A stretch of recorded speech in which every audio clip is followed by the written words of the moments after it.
Hello students, I am Anant God.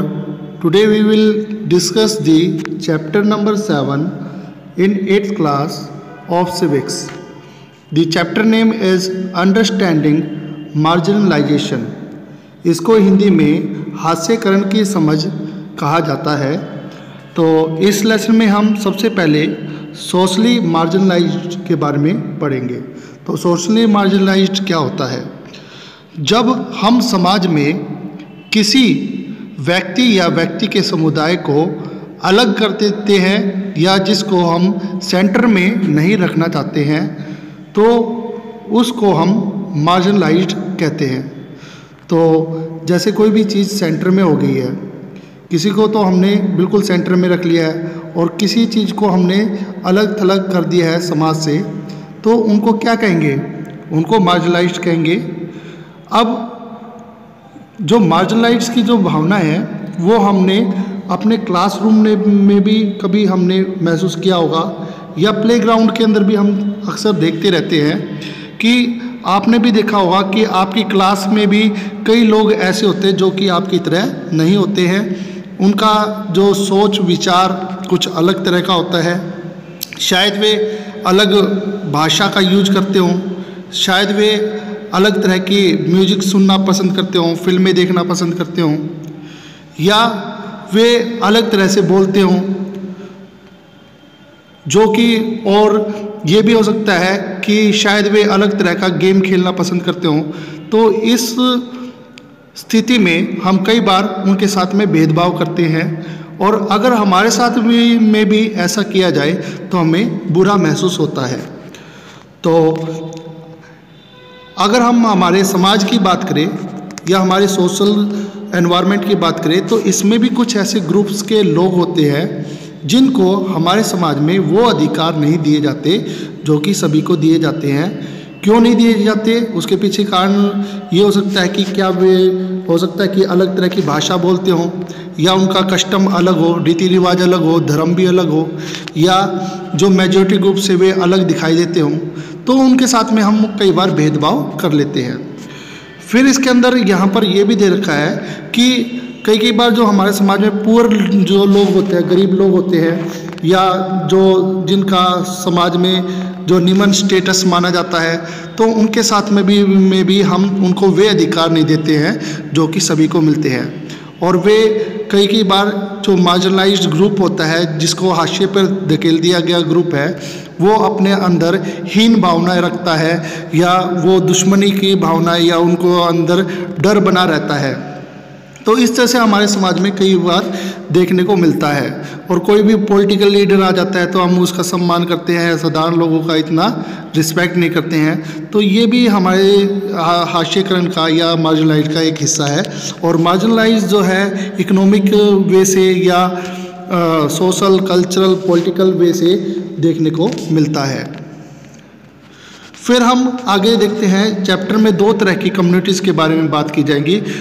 पहले आदिवासी जो लोग हैं, यहाँ पर एक स्टोरी भी दे रखी है आदिवासी फैमिली के ऊपर आधारित, जिनको जंगलों से ज़बरदस्ती निकाल दिया गया था।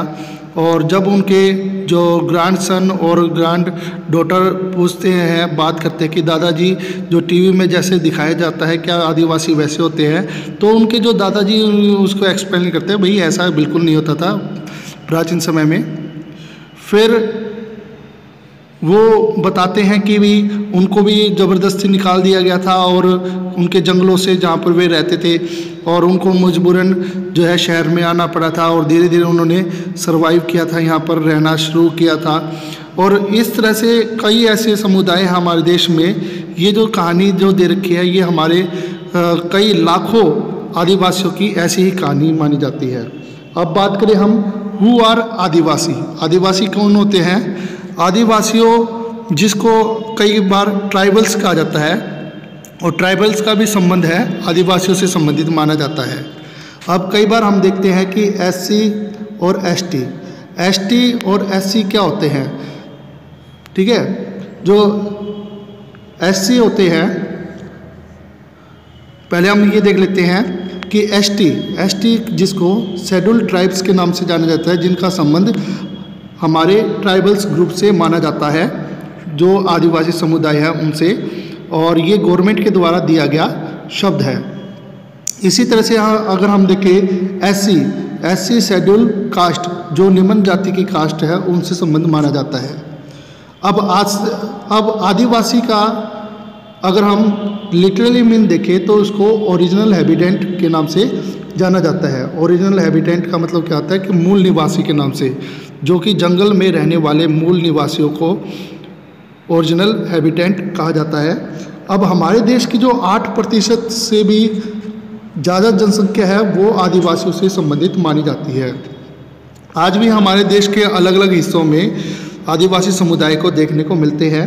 जैसे उदाहरण की तरह के रूप में देखें तो जमशेदपुर है, या राउरकेला है, या बोकारो और भिलाई है, तो ये जो सभी जो है आदिवासी क्षेत्र माने जाते हैं। आज यहाँ पर माइनिंग वगैरह के कार्य किए जाते हैं, और सभी आदिवासी एक जैसे नहीं होते हैं, होमोजीनियस नहीं माने जाते हैं, बल्कि हमारे देश में 500 अलग अलग तरह के आदिवासी समुदाय माने जाते हैं, जो कि देश के अलग अलग स्टेट में देखे जाते हैं।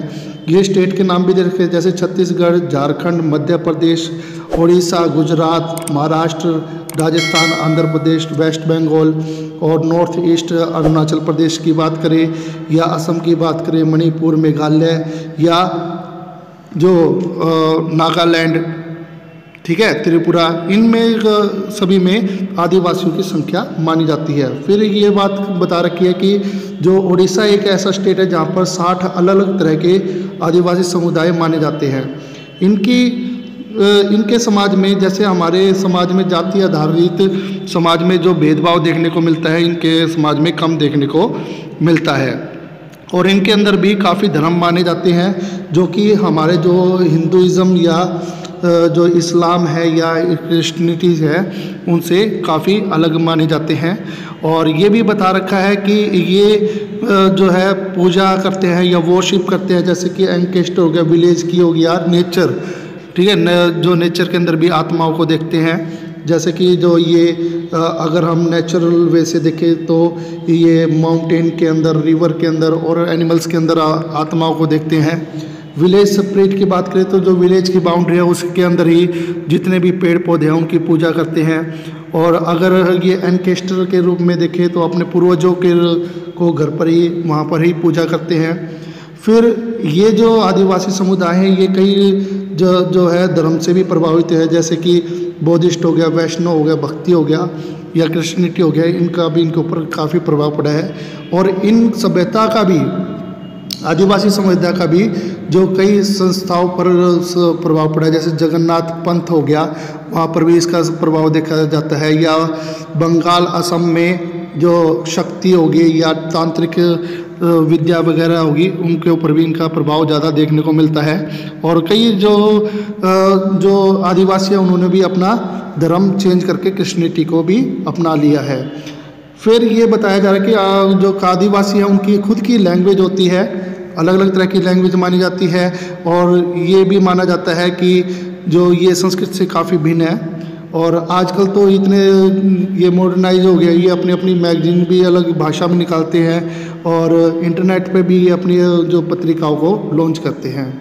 फिर हम बात करते हैं कि आदिवासी को स्टेरियोटाइपिंग के रूप में कैसे देखा जाता है। स्टेरियोटाइपिंग मतलब रूढ़िवादी धारणा आदिवासियों के प्रति कैसी होती है।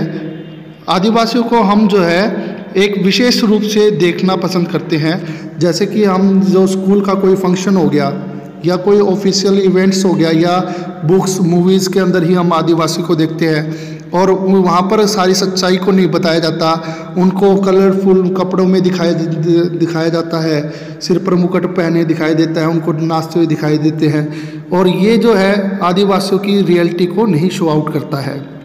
और कई बार हम उनके प्रति अलग धारणा बना लेते हैं कि वे जो है पिछड़े हुए हैं, ठीक है, वे पुराने विचारों के हैं, वे आगे बढ़ना नहीं चाहते हैं। और वे हरदम आकर्षक दिखाई देना चाहते हैं। तो इस तरह की हमारी गलत फहमियाँ हो जाती हैं। और कई बार जो हम आदिवासियों के ऊपर ये ब्लेम लगाते हैं कि ये आगे नहीं बढ़ना चाहते, ये नए विचारों को अपना ही नहीं सकते, ये आगे नहीं बढ़ सकते, तो इस तरह से विचार करते हैं। और कई बार और हमने 6th क्लास में भी ये देखा है कि अगर हम किसी व्यक्ति के प्रति एक विशेष दृष्टिकोण रखते हैं तो हम उसके साथ में कभी कभी भेदभाव भी कर लेते हैं। तो इस तरह से ये लेसन को के अंदर दे रखा है। मुझे पूरी उम्मीद है कि आप सभी को यहाँ तक लेसन समझ में आया होगा। Thank you for watching.